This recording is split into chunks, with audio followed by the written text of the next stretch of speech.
Raj K ಕೃಷ್ಣನ ಜೊತೆ ನಮ್ಮ ವಂಶಿ ಡೇಟ್ ಫಿಕ್ಸ್ ಆಗಿದೆ. ಕೃಷ್ಣ ವಂಶಿ ಮಾರ್ಚ್ 2ರಿಂದ ರಾತ್ರಿ 9:30ಕ್ಕೆ ನಿಮ್ಮ ಉದಯ ಟಿವಿಯಲ್ಲಿ.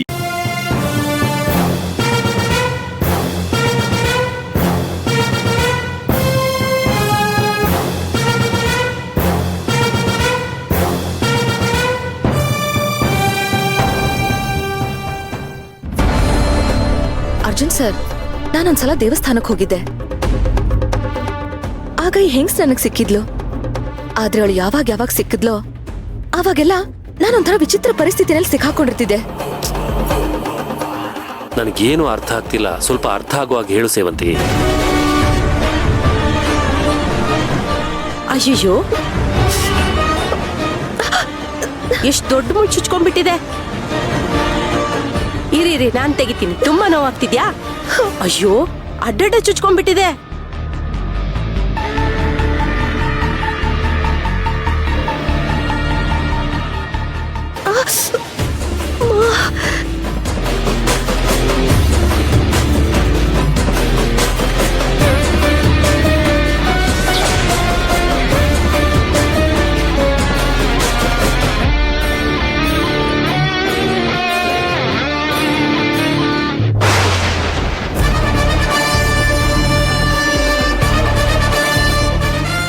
ಅದಾದ್ಮೇಲೆ ನೀನು ಅವಳನ್ನು ಯಾವಾಗಾದ್ರೂ ನೋಡಿದ್ಯಾ?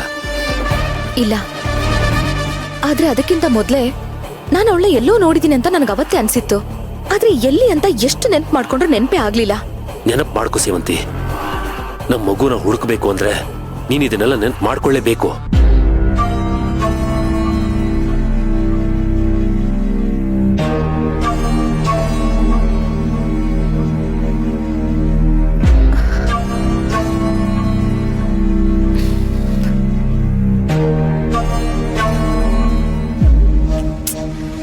ಸರ್, ನಾನು ಎಷ್ಟೇ ನೆನ್ಪು ಮಾಡ್ಕೊಂಡ್ರು ನೆನ್ಪು ಆಗ್ತಾ ಇಲ್ಲ ಸರ್. ನೀವೊಂದ್ ಕೆಲ್ಸ ಮಾಡಿ, ಅವಳ ಫೋಟೋನ ನನ್ನ ಮೊಬೈಲಿಗೆ ಕಳಿಸಿರಿ. ಕಳಿಸಿದ್ದೀನಿ. ಅಲ್ಲ, ನಮ್ಮ ಮಗು ಅದ್ಯಾವುದೋ ಹೆಂಗಸಿನ ಕೈಲಿ ಹೇಗೆ ಸಿಕ್ತು? ಅವಳು ನಿನಗೆ ಸಿಕ್ಕಿದ್ದಾಳೆ ಅಂತಂದ್ರೆ ಅವಳಿಗೇನಾದ್ರೂ ಇದು ನಮ್ದೇ ಮಗು ಅಂತ ಅವಳಿಗೆ ಗೊತ್ತಾ?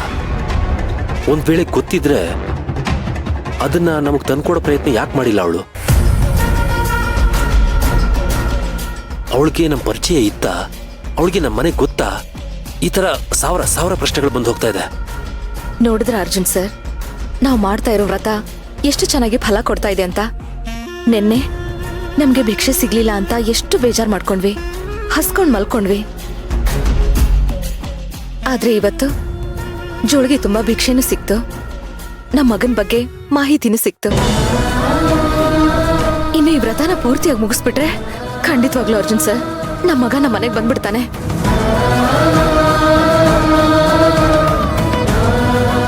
ಅದಕ್ಕೋಸ್ಕರ ಕಾಯ್ತಾ ಇದ್ದೀನಿ ಸೇವಂತಿ. ಸರಿ ಬನ್ನಿ, ಬೇಗ ಅಡ್ಗೆ ಮಾಡ್ಬಿಡೋಣ. ಆಮೇಲೆ ಊಟ ಟೈಮ್ ಮೀರ್ ಹೋದ್ರೆ ಯಾವ ಭಕ್ತಾದಿಗಳು ಸಿಗೋದಿಲ್ಲ.